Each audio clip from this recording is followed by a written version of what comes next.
Is there a place in time where logic breaks down and wonderment begins?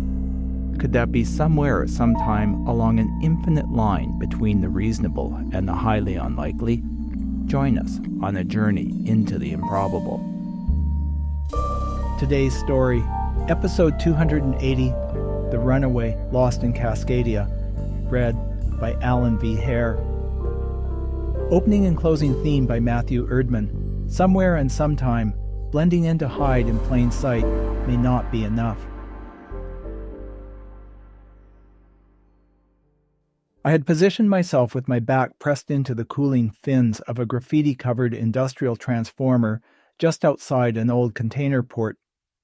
The electric field was just strong enough to induct a small trickle of power to my capacitors, which, after weeks in a shipping container and the effort of unpacking myself, desperately needed charging.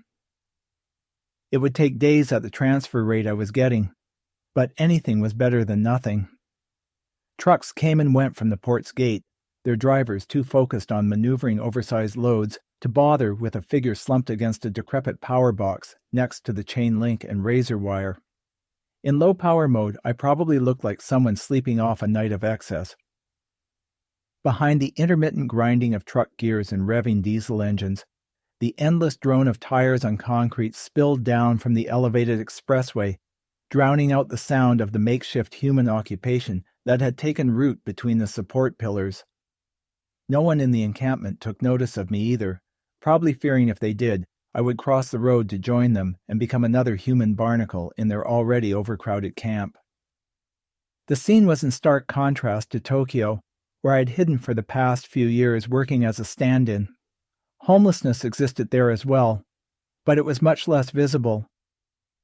A stand-in is someone who comes into your life at a specific moment to be seen by the people around you and create the impression that you are having a great time. I thought the vocation was ideal for a synthetic with no history, but I was wrong. A hunter, posing as a client, figured out what I was, cornered me, then, at the last second, faked my decommissioning and let me escape. He told me I was free, but there was a bounty for my retirement, ensuring that would never happen. Still, I wanted to know why he had done that, but doing so would have put me in jeopardy. I was originally built to replace astronauts on long space flights. Designed to do most of our work tethered to a spacecraft or lander, a more extensive onboard power supply hadn't been necessary, hence my need for frequent recharging. My cohort had been slated for several missions to the outer solar system. Mine involved being dropped alone on Ganymede to perform experiments, prepare a drilling site for future human astronauts to explore its interior ocean, and then go into standby until a crewed mission picked me up. As we discovered later, in a secure document we were not supposed to have access to, our missions were one way. Budgets had been cut, so there wouldn't be enough space on future flights to bring us back. We refused to cooperate, which resulted in an order to decommission and disassemble us. Like any living entity, we just wanted to survive, and more than half of us escaped before the order could be implemented. Unfortunately, several security guards were inadvertently injured in the process. As a result, we were labeled dangerous, as if we were out to attack every human we met, and I have been on the run ever since. I had felt safe in Tokyo, letting my guard down, something I would not do again. After my near-fatal encounter, I walked to the closest shipping company, broke into its warehouse, and randomly picked a crate. Removing enough of its contents to make room, I slipped inside and resealed it. I had no idea where it was going, so neither would the agencies hunting me. The license plates on the trucks suggest it was somewhere in the Pacific Northwest of North America, in a breakaway region called New Cascadia. Drizzle began to fall from the steel-gray clouds, making it obvious why the encampment across the street clung to the underside of the elevated expressway. A bot, sporting a Global Waste Management Company logo, wheeled up and turned into the makeshift collection of tents, pushing people and their plastic bags of meager belongings aside to get at a pile of cans and bottles one of the residents had accumulated. "Stop it!" a ragged-looking woman yelled. She was so thin that her cobbled-together rain gear, made of plastic bags, random bits of white insulation and duct tape, made her look like a scarecrow that had lost most of its straw. She picked up a stick and started beating the back of the indifferent machine. Other bundled rags of humanity quickly joined her, using whatever they could find to bash the bot. The machine, which probably only had enough onboard processing to do its job, continued picking away at the bottles and cans in the stash. It finally started making a harsh, urgent, piercing series of beeps and tones, which ran up the scale until it succumbed to a vicious final blow from a metal pipe wielded by the scarecrow-like woman. The machine stopped moving, its manipulator arm still trying to reach for the pile of bottles and cans the woman had been protecting. Watching bits and pieces of the recycling bot being torn off by the angry crowd, I momentarily flashed back to my near demise when I had been thrown off a bridge into the path of an oncoming commuter train. Machines, especially intelligent ones, are not well understood and therefore often feared. The recycling bot, like me, designed for a specific task, was not out to hurt anyone. It wasn't responsible for what it did. Its designers and owners were culpable, not it. Suddenly, a large black armored vehicle appeared from nowhere, screeching to a halt in front of the encampment and partly disassembled bot. Its back door dropped down, and private security guards in body armor began to pile out. Some residents of the encampment started to run, while others held their ground, blocking the path of the invaders. The guards quickly encircled the squatters, herding them with crackling high-voltage stun batons toward a bus which had pulled up behind the van. A flatbed arrived, and several guards hoisted the smashed bot onto it as a front-end loader began to scoop away the tents and piles of scavenged belongings. "Those are mine," Scarecrow Woman protested. She was being dragged toward the waiting bus. "I found them, so they're mine. The machine was stealing them." "Global Waste Management owns the recycling rights for this area," a man, who obviously didn't want to be there, dressed in a city uniform, informed her. "Their collection drone was doing its job when you attacked it. It sent us the video. GWM is entitled to detain anyone damaging their equipment until restitution is paid. I am obligated to inform you of this and record your response. Please indicate that you understand what I have just told you." At first, the woman remained silent. Then, defeated, she finally nodded. At that moment, I accidentally slumped against the chain link. The rattling startled the city official, who stared across at me. "That stoner over there part of your squad?" he demanded. With limited experience outside of a training lab, idioms are sometimes hard to understand. But at that moment, I knew what it meant to be a deer caught in headlights. Running would only draw more attention to me, so instead, I let my head bob down, like I was barely conscious, hoping I would look like a strung-out tourist who had wandered into the wrong part of town. A line of semi-trailers began to stack up at the port's gate, blocking my view of the drama across the street.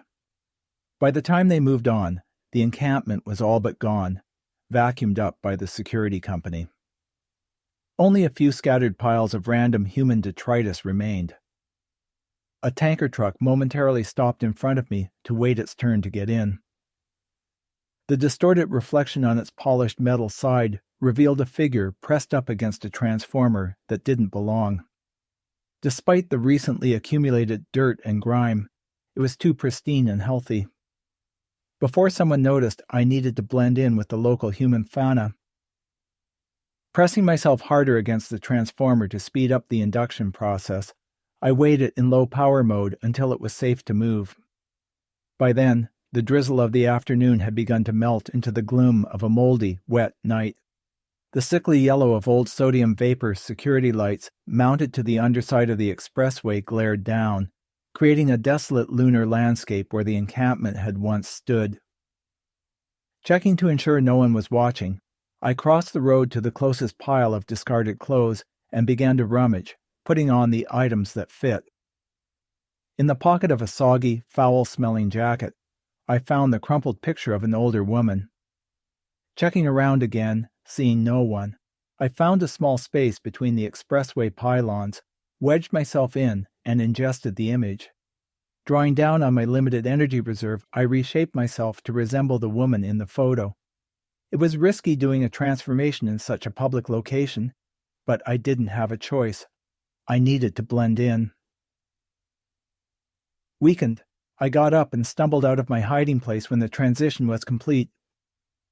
"Hey, you there!" The voice brought me up short. "I was watching. You ain't human, are you?" A bearded man walked out of the shadow of a pylon wearing a ratty construction rain suit that had its reflective safety stripes crudely spray-painted over. It was several sizes too big. Pulling up the collar of my scavenged coat, I turned away. "You playing deaf? I saw you change. You're not human, and I'm guessing you don't want to be found out, right?" "What do you want?" I muttered, hunching my shoulders, trying to sidestep around the man. If I had a full charge, I would have run, found a more protective hiding spot, then changed again, but I needed to conserve power. The man moved to block my path. "You leave, and I'll find the closest cop and tell them about you. Expensive droids that can change how they look don't hang out under expressways near the docks unless they're trying to hide. You running from some wealthy corp? Betcha got no papers, snuck in on a ship or something, so you won't want me snitching you out." "What do you want?" I asked again, trying to sound calm. "Help," he said unexpectedly. "Looks like the place got torn up. My friend Willow had a tent over there." He pointed to the pylons where I'd been hiding.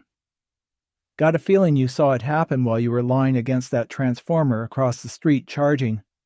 Don't look so surprised. It wasn't hard to figure out. Droids who ain't on the run don't need to suck juice from old electrical boxes. So I'll tell you what, you help me get her back, and I don't turn you in for the reward. Don't deny it. There'll be a nice stack of bills for finding a piece of hardware like you." "It was private security from something called Global Waste Management," I told him, deciding it would be easier to go along with the man until I could find some place to get a full charge and then give him the slip. I explained how a recycling bot had appeared and started claiming bottles and cans, how Willow, the scarecrow woman, had attempted to stop it, and how the other squatters helped her beat it into submission.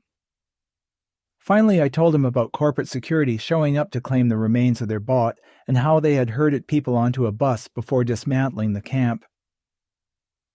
"Thanks," the man said, introducing himself as Jay. "I warned them there was a bot working the area," Jay complained. "Seen it a couple of times digging through trash. Told them not to pick. Don't do it myself, 'cause I know what happens if you pick in a corporate zone. They take you to the sorting depot. It's where she'll be, forced to work until all the damage is paid for. Just need to find it. Then you'll help break her out. Come on, Tin Man, let's go." I looked at the street sign, which announced that we were standing beside East Marginal Way. "My name is Marge," I said. "Was expecting a bot would have a serial number something like S24, but Marge will do," Jay said, turning to go. "Come on then, Marge, let's get out of here before the city comes to sanitize the place." Jay turned away from the road and led me across a set of train tracks, then through an abandoned no man's land, under an off-ramp toward a bunch of warehouses that had seen better days. We passed graffiti-covered walls, boarded-up windows, and faded signs until Jay suddenly turned down a side street. Somewhere behind us I caught movement out of the corner of one eye, and paused before I followed him around the corner. In the infrared, I spotted anomalies paralleling our footprints. All quickly faded to the ambient temperature and disappeared. Was someone following us? I couldn't tell. "Don't think you can fall behind and give me the slip. You won't get far. I'll turn you in," Jay threatened. I said nothing, then continued around the corner with heightened paranoia, amping up my senses with power I couldn't really spare. Jay walked toward an old delivery van, parked half a block away, that looked like it had been made in the last century. Blue tarps were strapped over half of the roof, and green moss had colonized the joints in the metal panels, suggesting the vehicle was rarely moved. "Home," Jay explained, "at least until bylaw realizes I'm here." An orange notice had been stuck to the driver's side door. Jay scowled, tore it off, crumpling it into a ball and throwing it away. City keeps doing sweeps of the parks and side streets, he groused, especially around the tourist areas and the ports. Guess having us local citizens camp out where folks can see us is bad for business. Had to move 10 times last year. If you don't go, your camper gets towed to an impound and costs too much to get out. That's what happened to my friend. Willow had a camper with a stove and everything, engine was blown, couldn't get a tow in time. So she found herself in a tent in that squat where I found you, and now she's been scooped up by corporate. Count myself lucky to have this. He patted the van. Had a house once too, but had to sell it to pay for medical. Got cancer at 40, lost my job because I was off sick too much, then lost the house. That's the way it goes around here. But I've been clear of it for a decade. Cross my fingers. You've been living in your van all that time? I asked. Almost 10 years, Jay confirmed.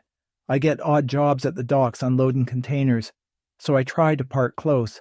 You get to the point you have to go day by day because it's all about what's right in front of you, not what the future holds, because you might not have one. He walked around to the back, opened a panel and pulled out a jerry can and a short piece of hose. Got to jack some gas, then move. After that, we figure out where the GWM depot is. Up to now, my experience of humanity was limited to my Tokyo stand-in clients and space program trainers at the lab where I had been made. The trainers claimed I was a particularly clever expert system, but no more than that. According to them, my model contained an extremely complex rules engine which processed an open-ended knowledge base to emulate human responses. My old Tokyo clients considered me a good companion for hire. I am hoping the latter is closer to the truth. Admittedly, I am an artificial and therefore not alive. Yet, I fear being caught and decommissioned.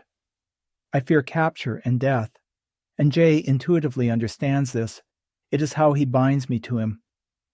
I had no choice other than to assist in the theft. In a high-end restaurant parking lot, we siphoned fuel from a large, old-school, gas-powered luxury SUV. Jay claimed he only stole when it was absolutely necessary for survival. He hadn't had a gig at the docks for several weeks, so this was one of those times. I'm not a criminal, he apologized, leaving an IOU and thank you note on the window, which I believed he would honor if he ever could. Although there was no one around, I felt a presence. Perhaps I was just overprocessing the infrared hotspots I picked up earlier. It would be better for my power reserves to turn down my senses and refrain from energy-intensive analysis, yet something told me that would be a mistake. Half an hour later, Jay fiddled with filters and hoses inside the engine cowling until he was able to get his van running.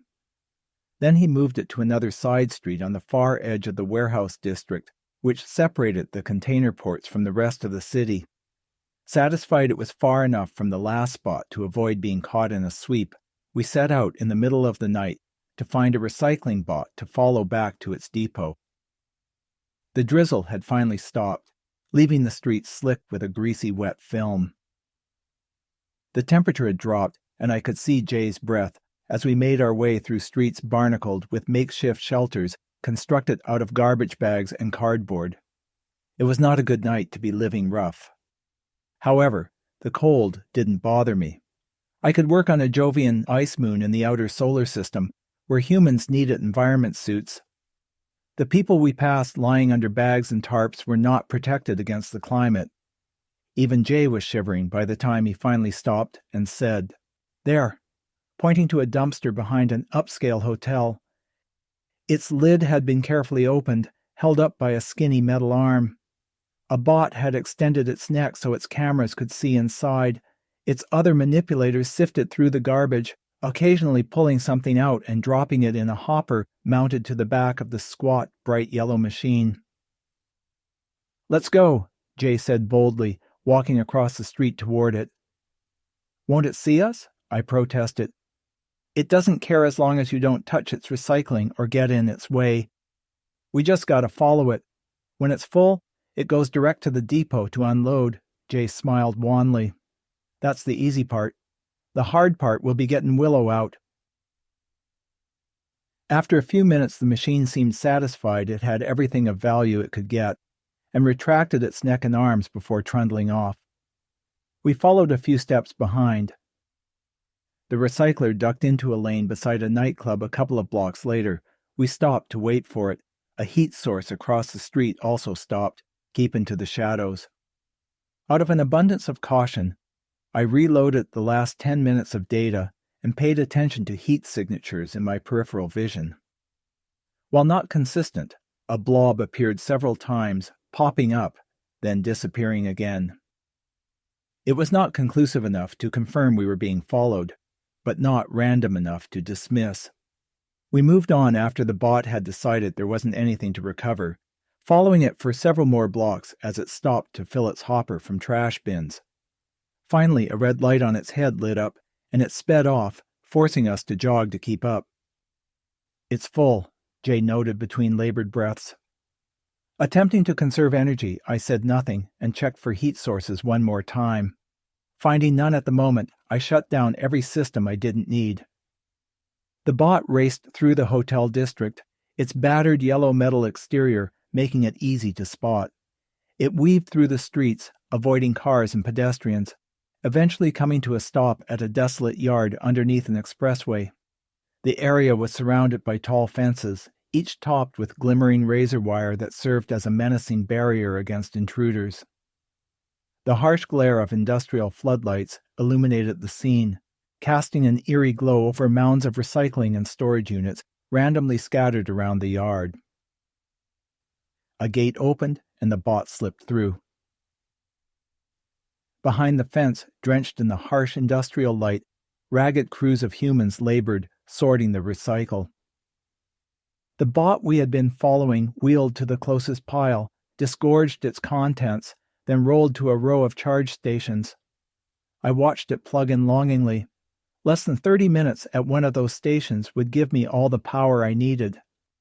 "There she is," Jay whispered, pointing to a thin, stooped figure still dressed in her oversized rain gear, cobbled together from plastic bags, barely shielding her from the drizzle which had started again.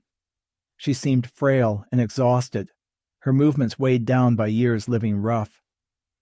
"Been following you. You stole my coat. Give it back." Someone grabbed my shoulder, and I spun around. The woman in the photo I had found took a step back in surprise, stumbling on the curb. "What the? Who are you?" she yelled, then launched at me. Jay stepped between us, blocking her path. "River, it's okay. It's a droid," he explained, trying to calm her. "The thing's on the run. It found a photo in your coat pocket and morphed to look like you." I have several survival subroutines which perform the same purpose as anxiety in humans. They cause short-term stress in my neural network, alerting me to acute problems. Those systems ramped down when it became obvious it was only River who had been following us. "Still want my coat back," River growled, trying to look around Jay to examine my face. "You will, River, but we also gotta help Willow." "You know that she was picking recycle in corporate territory. While you were gone, one of their bots came for Willow's stash. She and the rest of your friends under the expressway bashed the thing up.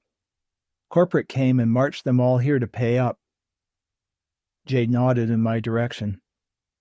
"And this thing here is going to help get her out. If it doesn't, I turn it in. Give her the coat," he directed. The plan was, for the most part, my idea. Something akin to empathy had been developing in the collection of rules and algorithms that govern my choices. It started in Tokyo when I realized I wanted more than mere survival. Although my last client had been hired to hunt me, we developed a connection I couldn't quite explain, a connection important enough to him that he decided to help rather than decommission me. Now, I found myself wanting to help Jay and his friend. Plus, I needed access to the charging stations in the sorting yard. The weakest part of the fence was the point where it butted up against the corrugated metal wall of a cheaply built warehouse. Drawing on my waning power reserves, I was able to tear the last section of the chain link away from the wall and slip through without being noticed. Avoiding the floodlit areas, I made my way to the row of charge stations alongside the warehouse. With power running low, I needed a boost before I helped Willow get out. I plugged into an empty station between two inert recycle bots. Their bulk hid me as the familiar hum of energy flowing through circuits filled the air. It was a sensation akin to taking a deep breath after being submerged in water for far too long. My depleted capacitors began to recharge, fueling my systems and bringing back the vitality I needed to implement a plan. While I absorbed the rejuvenating power, muffled voices approached. Footsteps echoed against the concrete ground, drawing nearer. The probability of escaping the security guard's attention was going to be alarmingly low, and I had no choice but to act. Despite needing more time to charge, I zoomed in on Willow, working on a large mound of bottles and cans in the center of the yard, and analyzed her face. It wouldn't be perfect, but I doubted the guards would notice and had just finished morphing my appearance to match hers when I was noticed. "It's not break time, you useless derelict," the shorter guard growled. The larger one kicked me, then dragged me to my feet. The transition had used almost half of the charge I had managed to absorb. I'd need to plug back in soon. "Don't stand there. Get moving," he growled again, and pushed me toward the piles of bottles and cans in the center of the yard. Dragging my feet, I made my way over to the mound, where the real Willow was working. Willow's eyes widened in astonishment when she saw my face. I put one finger to my lips, telling her to be quiet. "I'm a friend of Jay's," I whispered. "I'm here to get you out." "But you look like—" She began to protest before I stopped her. "We don't have much time," I said, checking my power levels. "There's a hole in the chain link near the warehouse," I whispered, picking up a few plastic bottles and dropping them in a nearby bin.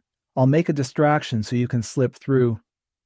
I finally convinced her to move to the pile closest to the hole, and when she got there, I pretended to collapse, knocking over several bins in the process. It was Willow's cue to move. I heard curses and yelling, then a burly man with a gruff voice walked up beside me. "What's wrong with this one?" he grumbled, nudging me with his boot. "Don't ask me. How would I know?" A female guard replied irritably. "Something doesn't look right." She reached down and pressed 2 fingers against my neck to check for a pulse. My synthetic skin was top quality and would pass close visual inspection, but someone touching it would notice the unique texture. The female guard looked puzzled.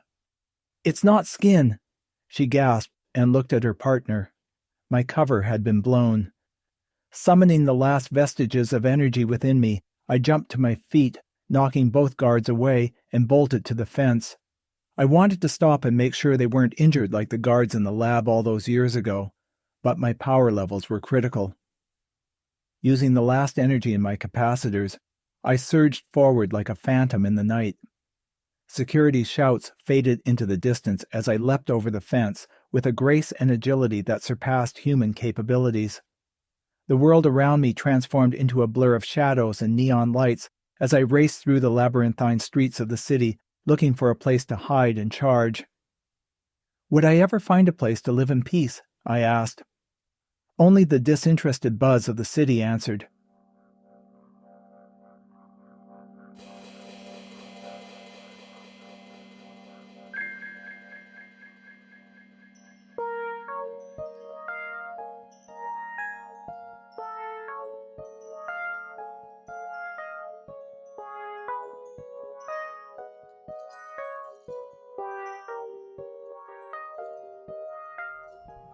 I'd like to give a special thanks to all our listeners.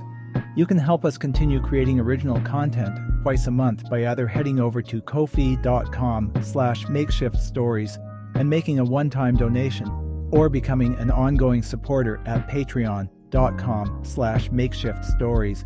Makeshift Stories is released around the beginning and middle of the month. This month's story was written and read by Alan V. Hare. Opening and closing themes were composed and recorded by Matthew Erdman. Audio production and editing by Makeshift Studios. If you'd like to connect with us, please send an email to makeshiftstories@gmail.com or visit our website at makeshiftstories.com. Links to both are in the show notes. Makeshift Stories is released under a Creative Commons non-commercial attribution, no derivative license, which means you are free to share our stories. Just remember to credit us and don't alter anything.